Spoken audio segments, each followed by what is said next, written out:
మెచ్చుకోమని మీ కుమారుడు మా రక్షకుడు యేసుక్రీస్తు నామమును బట్టి ప్రార్థన అడిగి వేడుకుంటున్నాను పరమ తండ్రి. ఆమేన్.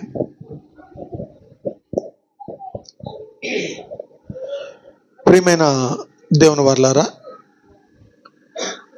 ఉదయం నుంచి ఇంతవరకు అలిసి ఉన్నారు మీరు. ఎందుకంటే ఒక అద్భుతమైనటువంటి ఒక కార్యక్రమంలో మరి ఈరోజు మనందరం పాల్గొని తిరిగి మళ్ళీ ఇక్కడ చేరుకొని దేవుని మనసులో ఉన్నటువంటి మాటలు తెలుసుకోవడానికి మరి దేవుడిచ్చిన సమయాన్ని దుర్వినియోగం చేసుకోకుండా సద్వినియోగం చేసుకుంటున్నటువంటి మీ అందరికీ నా హృదయపూర్వక క్రీస్తు పేరట వందనాలు. ఇకపోతే దేవుడిచ్చే విశ్రాంతి ఏది? ఈ బయట ప్రపంచంలో ఉన్నటువంటి వారికి చెప్పవలసిన అవసరం ఉంటుంది, కానీ ఉదయం నుంచి ఇంతవరకు తండ్రి పనిలో ఉన్న మీకు ఎక్కువగా చెప్పవలసిన అవసరం కూడా ఉండదు. మీకు అట్టా చెప్తే అర్థమైపోయేటటువంటి విషయం ఇది. ఈ ప్రపంచం అనుకుంటున్నట్టుగా దేవుడిచ్చి విశ్రాంతి అనేసరికి ఈరోజు మనము బయట ప్రపంచాన్ని మనం చూడగలిగితే, అంతేకాదు క్రైస్తవ ప్రపంచం కూడా ఏమనుకుంటుందంటే, చర్చికి వెళ్తే యేసుక్రీస్తు దగ్గరికి వెళ్తే మన కోరికలు తీరుస్తాడు, ఆరోగ్యాన్ని ఇస్తాడు, పిల్లలు లేకపోతే పిల్లల్ని ఇస్తాడు అని అనుకుంటుంది. ఇప్పుడు బయట ప్రపంచం అనుకుంటున్నారంటే దానికి ఒక అర్థం ఉంది. బైబిల్ దగ్గరికి వచ్చి క్రీస్తు గురించిన సంగతులు తెలుసుకున్న తర్వాత కూడా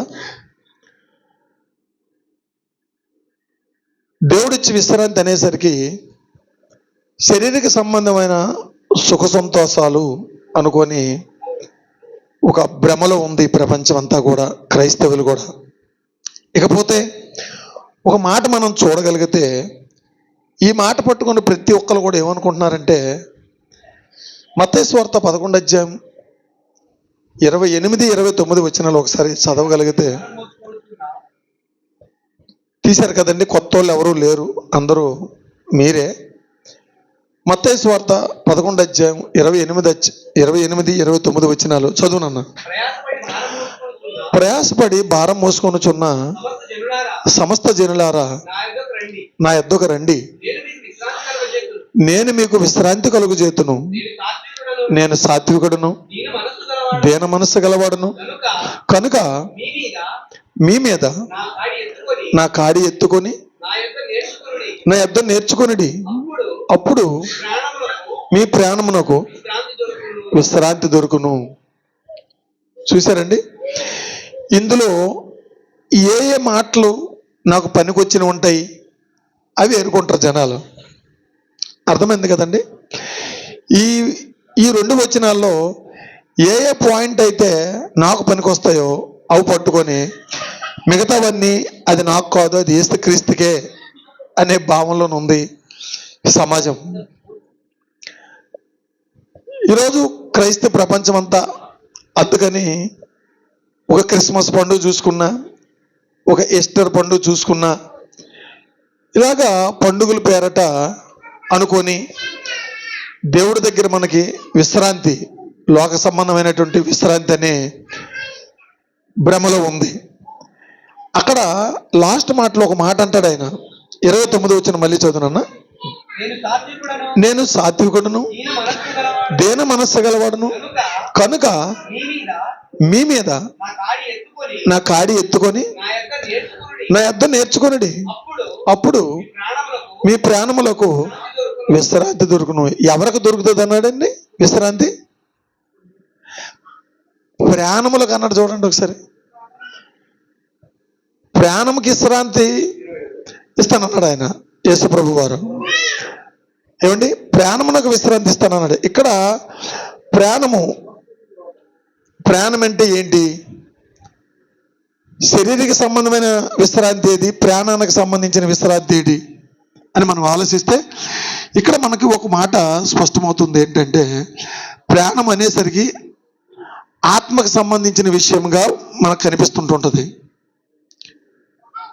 ప్రాణము అనేసరికి ఆత్మ సంబంధమైన విషయానికి సపోర్ట్గా ఉన్నట్టుగా మనకి తెలుస్తుంది.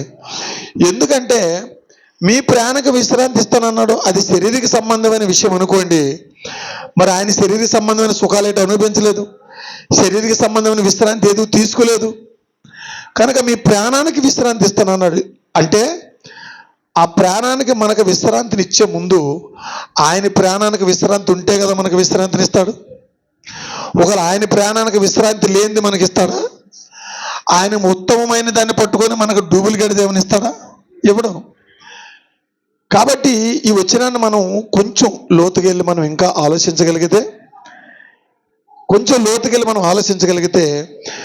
ఈజీగా మనకు అర్థమవుతున్న విషయం ఏంటంటే అది ఆత్మకే విశ్రాంతి గురించి మాట్లాడుతున్నట్టుగా మనకు కనిపిస్తుంది తప్ప శరీరానికి విశ్రాంతిగా మనకి కనిపించట్లేదు ఇక్కడ. కాబట్టి ప్రియులారా, ఈరోజు ఇక్కడ కూర్చున్నటువంటి, నా ముందు కూర్చున్నటువంటి మిమ్మల్ని చూస్తుంటే, ఇంకా బయటి ప్రపంచంలో ఉన్నటువంటి క్రైస్తవ్యాన్ని మనం చూస్తుంటే ఈజీగా కనిపిస్తుంది. ఒకవేళ లోకమనుకున్నటువంటి విశ్రాంతి అయినట్టయితే ఈరోజు మనం అందరం కూడా, మీరు కానీ నేను కానీ, ఉదయం నుంచి ఇంతవరకు నిందలు బాధలు ఇవన్నీ అనుభవిస్తూ మన వ్యవహారాలన్నీ వదిలేసి ఆ పని చేయడానికి వెళ్ళం. ఇప్పుడు ఈరోజు మనం చేసిన పనిలో ఏమైనా శరీరానికి సుఖం ఏమైనా దొరుకుద్దా? ఇక్కడ ఏం దొరుకుతుందో మనకి ప్రాణానికి సుఖం దొరుకుతుంది.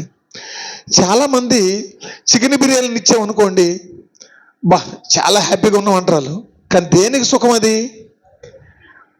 ఒక దమ్ బిర్యానీ కానీ, లేకపోతే ఒక పెద్ద మేళ కానీ, లేకపోతే పటాస్కాయలు పేరించుకునే విషయం కానీ, లేకపోతే ఒక మంచి సినిమా, పుష్ప సినిమా లాంటి సినిమా కానీ చూపించుకొని వచ్చారనుకోండి, శరీరక సంబంధమైన ఆనందం ఉంటుంది, పొంగిపోతారు, ఆడుకుంటారు. అలాంటి శరీరక సంబంధమైన సుఖాన్ని పొందుకొని వచ్చిన వాళ్ళకి ఈ ప్రాణానికి సుఖమైనటువంటిది ఇష్టపడతారా? ఆత్మ సంబంధమైన విషయాలకు ఇష్టపడతారా? ఈరోజు మనం ఆ సెంటర్లో మాట్లాడుతున్నప్పుడు నేను ప్రిపేర్ అయ్యి వచ్చిన మెసేజ్ ఏంటంటే, ఇక్కడ ఒకవేళ ఐటమ్ సాంగ్స్ ఏదైనా ఎవడైనా పాడితే ఎవరు అడ్డుకోరు. అక్కడ మనకి అడ్డుకుంటారా? ఒక ఐటమ్ సాంగ్స్ ఇక్కడ అక్కడ వేసి ఉంటుంటే, ఇక్కడ ఏంటి ఐటమ్ సాంగ్స్ వేస్తున్నారండి, వెళ్ళిపోయింది అని ఎవరైనా అంటారా? అనరండి. సో అసలు కొద్ది మాటలు కూడా ఆడడానికి కూడా మనకి ఛాన్స్ ఇవ్వనటువంటి పరిస్థితి దొరికింది. అయితే ఇక్కడ మరి మనం అందరం కూడా ఏ విషయంలో ఆనందిస్తున్నాం? ఏ విషయంలో మనకి విశ్రాంతి దొరికినట్టు ఆనందిస్తున్నాం? ఇక్కడ మనం ఉన్న వాళ్ళందరం కూడా ఏ చెట్టు కిందో, ఏ భూమి మీద, ఎక్కడ ఏ పెట్రోల్ బంకులను ఎక్కడో కూర్చొని కొద్ది తినేసి మనం వచ్చేసాం. దాని నుంచి సుఖపడామా మనం? దాని నుంచి ఆనందమైన వచ్చిందా? దాని నుంచి విశ్రాంతి అనిపించిందా? లేదండి. క్రీస్తు జనన మరణ పునరుద్ధానం యొక్క సువార్తని ప్రకటించుకుని వచ్చాము అని ప్రాణం ఆనందపడుతుంది తప్ప శారీరకంగా మనం ఈరోజు సుఖం అయితే మనకు లేదు. ఇంకొక మాట మనం చూసుకుంటే త్వరగా అపోస్తల కార్యం 4:19-20 వచనాలు ఒకసారి చూస్తే ఏమండి, అక్కడ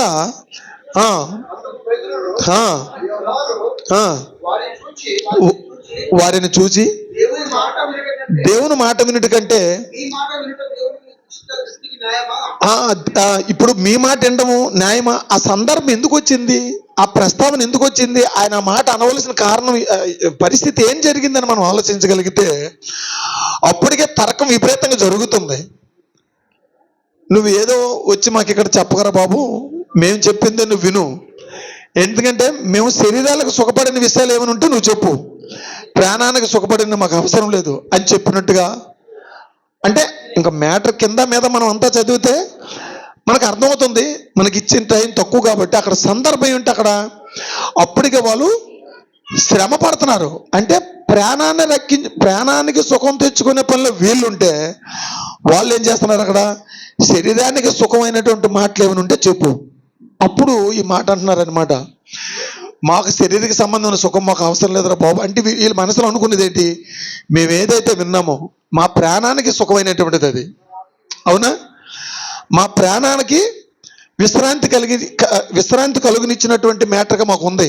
కాబట్టి మేము ఏది విన్నామో, ఏది చూసామో, ఏది తాకామో మీరు కొడతారా, తిడతారా, ఏం చేస్తారో చేయండి, మేము అది చెప్పకుండా ఉండలేము.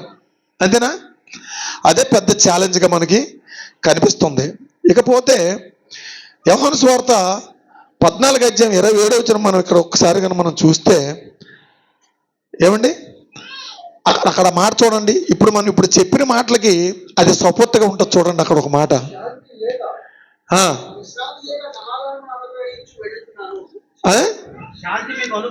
శాంతిని మీకు అనుగ్రహించి వెళుచున్నాను. అదేండి, నా శాంతినే. ఇప్పుడు ఈ పాఠానికి మనకి పాయింట్ దొరికితే చాలు. నువ్వు ఎంత ఎక్స్ప్లెనేషన్ చేస్తున్నావా, వినండి, మీరు మాట్లాడకండి ప్లీజ్.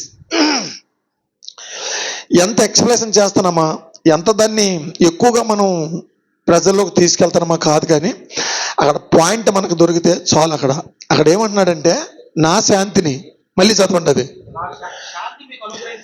శాంతి మీకు అనుగ్రహించుచున్నాను, నా శాంతినే మీకు అనుగ్రహించుచున్నాను. ఇక్కడ మనకి వినండి నాన్న, వినండి, క్లియర్గా అర్థమవుతున్న పాయింట్ ఏంటంటే, నా శాంతినే మీకు అనుగ్రహించుచున్నాను. ఇప్పుడు చెప్పండి, యేసుక్రీస్తు పొందుకున్న శాంతి ఏంటి? ఒక్క మాట మనం చెప్పాలంటే, పాత నిబంధన కాలం నుంచి కూడా క్రీస్తు గురించి చెప్తున్నట్టుగా మనం జరుగుతుంటుంది. యోహాను సువార్త 1వ మనం చదివితే, ఆయన కలిగి ఉన్నది ఏది ఆయన లేకుండా కలగలేదంటే ప్రకృతి వర్కంతా ఆయన ఉన్నాడు. తండ్రి, కొడుకు, పరిశుద్ధాత్మలు కష్టపడి పైన వాళ్ళకి శాంతి లేదు. ఇప్పుడు 7 దినములలోగా సృష్టి కంప్లీట్ చేసి 6 దినములలోగా, అంటే 6 దినాల్లో సృష్టి చేసి 7వ దినం లోపు ఆయన విశ్రాంతి తీసుకుంటున్నట్టుగా మనకు కనిపిస్తుందంటే, మరి ఆయనతో పాటు తండ్రి, కుమార, పరిశుద్ధ ముగ్గురు కూడా కష్టపడ్డారన్నట్టుగా ఉందా లేదా? అందుకని తండ్రి ఒక్కరికే విశ్రాంతి దొరికింది, కొడుక్కి పరిశుద్ధాత్మ దొరకలేదా? ఇక్కడ మనం బాగా ఆలోచించగలిగితే, యేసుక్రీస్తు శరీరధారి భూమి మీదకి రాకముందు కూడా కష్టపడ్డాడు. అవునా? అంటే తండ్రికి మరి శ్రమ పడ్డాడు. ఆయన 6 దినాలు సృష్టి చేసి అలిసిపోయారు, విశ్రాంతిలోకి వెళ్ళారు అన్నప్పుడు, మరి అక్కడ పరిశుద్ధాత్మ కూడా అలిసిపోయి ఉంటారు, అక్కడ యేసుక్రీస్తు కూడా అలిసిపోయి ఉంటారు. వీళ్ళెవరూ లేకుండా సృష్టి జరగలేదు కదా. పరిశుద్ధాత్ముడు ఉన్నట్టుగా మనకు ఉంది. మన గ్రంథం లోపలికి వెళ్తే యేసుక్రీస్తు గారు కూడా ఉన్నారు. ముగ్గురు అలిసిపోయారు. అయితే తండ్రి విశ్రాంతిలోకి వెళ్ళాడు. కానీ ఇలాగా మళ్ళీ యేసుక్రీస్తు మళ్ళీ శరీరధారి భూమి మీదకి వచ్చి మళ్ళీ శ్రమ పడ్డాడా? అప్పుడు ఆయనకి విశ్రాంతి లేదు కదా, అప్పుడు మళ్ళీ శ్రమ పడ్డాడు. అయితే పాత నిబంధన ఆఖరు వరకు సృష్టి అంతా చేయడం వరకు, అప్పుడు వరకు 7 దినాలు కష్టపడితే, నాయన మాట్లాడకండి, 7 దినాలు అక్కడ కష్టపడి విశ్రాంతి తీసుకుంటే, మళ్ళీ ఇక్కడ కొత్త నిబంధనకు వచ్చేసరికి మళ్ళీ యేసుక్రీస్తు శరీరధారి అక్కడ ఆత్మలో అలిసిపోయారు. ఇక్కడ శరీరధారి వచ్చిన తర్వాత కూడా అలిసిపోయినట్టుగా మనకి కనిపిస్తుంది. అయితే 33.5 సంవత్సరాలు ఈయన ఇక్కడ కూడా మళ్ళీ అలిసిపోయారు, మళ్ళీ వెళ్ళిపోయారు. ఆయన పరిశుద్ధాత్మ దేవుని పంపించారు. ఆయన ఇప్పటికి వచ్చి ఇంకా అలిసిపోతూనే ఉన్నాడు. మనలాంటి వాళ్ళని కాపాడుకునే పనులను అలిసిపోయి ఉన్నాడు. ఆయన ఆలోచిస్తూనే ఉన్నాడు. ఆలోచించడం చాలా కష్టం కదా. ఇప్పుడు మీకు ఒక మాట చెప్పాలి, ఒక పని ఇచ్చారండి, ఆ పని చేసుకుని వెళ్ళిపోవడం గొప్ప ఈజీ. కానీ ఆలోచించడంలో ఇప్పుడు నేనే ఉన్నానండి. ప్రపంచం అంతా నా బుర్రలో తిరుగుతుంటుంటుంది, విశ్వం అంతా నా బుర్రలో తిరుగుతుంటుంది. బైబిల్ చదివిన తర్వాత అండి, లేకపోతే నా భార్య, నా పిల్లలు, నా కుటుంబం, నా బ్రతుకు, నా సుఖం, అంతే. కనుక ప్రియులారా, నా విశ్రాంతినే మీకు ఇస్తాను, నా విశ్రాంతినే మీకు ఇస్తాను అంటున్నాడు అక్కడ. చూసారండి, యేసుక్రీస్తు ఏమైనా విశ్రాంతి పొందాడంటే లేదు, మనం ఎక్కడ కూడా చూడలేదు. ఇంకా మన వాక్యం ద్వారా చూసుకోవాలనుకున్న ఎబ్రిల్ రాసిన పత్రిక ఒక మాట మనం చూడగలిగితే 5వ అధ్యాయం 7వ వచనం చూడండి ఒకసారి. అక్కడ మంచి మాట ఉంటుంది. అక్కడ యేసుక్రీస్తు ఎలాంటి విశ్రాంతి పొందుకున్నాడో. అమ్మ వింటారా? పిల్లలు ఆడిస్తూ కూడా ఈ మాట వైపు పెట్టండి. అసలు ఈ రిఫరెన్స్లు మీరు పట్టుకుని ఒకసారి ఇంటికి వెళ్ళి మీరు చూస్తే పాయింట్ వస్తుంది. అసలు దేవుడిచ్చిన విశ్రాంతి ఏంటి అనేటువంటి అర్థం మనకు అర్థమైపోద్ది. చూసారు కదా, అక్కడ ఏముంటుంది? శరీరధారి ఉన్న దినములలో మహారోదన, మహా ఆనందం అని ఉంది అక్కడ. మహా ఆనందం అని ఉందండి. రోదన అంటే ఏంటి చెప్పండి? మనకి టైం తక్కువ ఉంది కానీ రోదన అంటే మన ఇంట్లో ఎవరికైనా బాగోలేదు అనుకోండి, ముసలాళ్ళు ఉంటారు కదా, నాన్న కానీ అమ్మ కానీ లేకపోతే నాన్నమ్మ కానీ తాతమ్మ కానీ, వాళ్ళకు ఒంట్లో ఏజ్ అయిపోయిన తర్వాత చాలా పెయిన్స్ వచ్చేస్తాయి బాడీలో. ముక్కులతో అనుకోండి, అమ్మా నాయన, ఇది రోదన. ఇప్పుడు చెప్పండి, ఈరోజు క్రైస్తవులు ఎవరైనా రోధిస్తున్నారా? దేనికి రోధిస్తున్నారు? నా పిల్లలకి ఉద్యోగాలు లేదని రోధిస్తున్నారు, నా శరీరానికి సుఖం లేదని రోధిస్తున్నారు. యేసు ప్రభు తన కోసం రోధిస్తున్నాడా? చదవండి. మహారోదనతోనూ కన్నీళ్లతోనూ తన్ను మరణము నుండి రక్షింపగలవానికి. ఏ మరణం చూసారండి? శరీర సంబంధమైన మరణం కాదు. మరి అలాగైతే తెప్పించలేదు దేవుడు, తండ్రిని దేవుడు ఈ మరణాన్ని తెప్పించలేదండి, మరి ఫెయిల్ అయిపోదు కదా తండ్రి మాట. కాబట్టి రెండవ మరణం, తన్ను మరణము నుండి రక్షింపగలవానికి. ఇక్కడ వినండి అందరూ, ప్రార్థన యాచన సమర్పించి భయభక్తులు భయము భక్తి కలిగి ఉన్ననందున ఆయన అంగీకరింపబడిను. చూడండి, సేమ్ అదే మనకు కూడా అప్లై అవుద్దని మాత్రం గుర్తుపెట్టుకోండి, క్రైస్తవులు అనుకున్న వాళ్ళు ఎవరైనా సరే.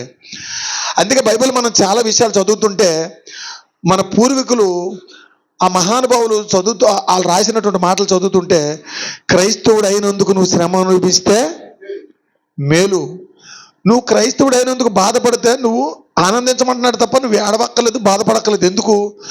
ఇక్కడ 60-70 సంవత్సరాల సంతోషం కోసం మానవుడు ఆలోచిస్తున్నారు. అందులో ముఖ్యంగా క్రైస్తవులు అంతా తెలిసినటువంటి వీరు కూడా ఆలోచిస్తున్నారు. కానీ తండ్రిని దేవుడు రాయించిన మాటల్లో క్రైస్తవుడు అయినందుకు నువ్వు శ్రమ అనుభవించినలా నీకు మేలని ఎక్కడ అంటున్నాడంటే పరలోకంలో మేలండి. ఈరోజు మధ్యాహ్నం మనం మాట్లాడుకుంటూ ఉండగా ఒక పాట, ప్రసన్నయ్య గారు రాసిన పాట, కొన్ని యుగ యుగాలు కోట్ల సంవత్సరాలు తండ్రి పడే ఆవేదన, ఆయన బాధ తిరిగి మనం అన్ని చేతికి రావాలని, అక్కడ ఆనందం ఇవ్వడానికి మాటలన్నీ చెప్పాడే తప్ప భూమి మీద మనకి ఏమాత్రం కూడా విశ్రాంతి ఆనందము లేదండి. అర్థమైందండి? అదేవిధంగా పోనీ శరీరం ఇంకేమైనా మనం సుఖము వస్తే కొంచెమైనా శరీరం సుఖం అనుభవించమా అని ఎవరైనా అనుకోవచ్చు. మళ్ళీ ఈ డౌట్ వస్తుంది, ఇంత పెద్ద విషయం చేశాడు కదా ఆయన ఎంత బొత్తుకు మాటలు రాసిన శరీరం సుఖం ఎట్టు లేదా మనకి అని ఎవరైనా అనుకోవచ్చు. ఎబ్రీ రాసిన పత్రిక 10:5 చదవండి ఒకసారి. నీకు దేవుడు శరీరాన్ని ఇచ్చి ఈ శరీరంతో నీకు భూమి మీద పంపక మునిపి పంచభూతాల సారాన్ని ఎందుకు పెట్టాడో ఒకసారి మాట చదివితే మనకి ఇంకా క్లారిటీ వస్తుంది అక్కడ. కాబట్టి ఎవరు? యేసు ప్రభు ఈ లోకమందు ప్రవేశించినప్పుడు పుట్టుక కాదండి, పుట్టుక కాదు. ప్రవేశించడం వేరు, పుట్టుక వేరు. పుట్టుక కొన్ని కోట్ల సంవత్సరాల క్రితం మనం పుట్టించాము. ఆయన ఈ లోకమందు ప్రవేశించినప్పుడు ఇలాగూ చెప్పుచున్నాడు. చూడండి, బలి అర్పణ మనం ఏం చేస్తున్నామంటే ఈరోజు మనిషి ఏం చేస్తున్నాడు? మాకు చల్లగా 100 ఏళ్ళు కాపాడు. దేనికి? శరీర సుఖాల మీద మొగుడి పిల్లం మేము వేరైపోకుండా అలాగే ఉంచి ఒకే మంచం మీద పడుకొని ఉండాలా, అలాంటి సుఖాన్ని మాకు ఇచ్చేసేయి అని అనుకుంటున్నాడు మనిషి. అందుకే శరీరం ఇచ్చాడు అనుకుంటున్నారు మనుషులు. ఆయన శరీర దారి ఉన్న దినములలో ఇక్కడ ఏమన్నాడు? ఆయన ఈ లోకమందు ప్రవేశించినప్పుడు ఇలాగ చెప్పుచున్నాడు, బలి అర్పణ. అరటిపళ్ళు మనం ఇంకేదో మనం ఇచ్చేసి ఒక కేక్ కట్ చేసేసి మనం శరీరం సుఖం ఇచ్చేస్తాడు. సుఖం కోసం నువ్వు చేస్తున్నావా? ఒకవేళ నువ్వు ఆత్మకు సుఖం కోసం అయితే ఇవన్నీ అవసరం లేదు. ఉన్నాయా? ఇవన్నీ అప్పలే లేదు. శరీరకి సంబంధమైన బలులు అవసరం లేదు, శరీరకి సంబంధమైన కేకులు అవసరం లేదు, శరీరం సంబంధించిన పళ్ళు కూడా నువ్వు దేవునికి సమర్పించవలసిన అవసరము నీకు లేదు. బలి అర్పణ నువ్వు కోరలేదు కానీ నాకు ఒక శరీరాన్ని అమర్చావు. ఇప్పుడు చూడండి, మళ్ళీ ఇక్కడ నువ్వు బలి అర్పణ నువ్వు కోరకపోతే మళ్ళీ నువ్వు శరీరాన్ని ఎందుకు ఇచ్చావు? చూడండి, బలి అర్పణ నువ్వు కోరకపోతే మరి శరీరాన్ని దేనికి ఇచ్చావు?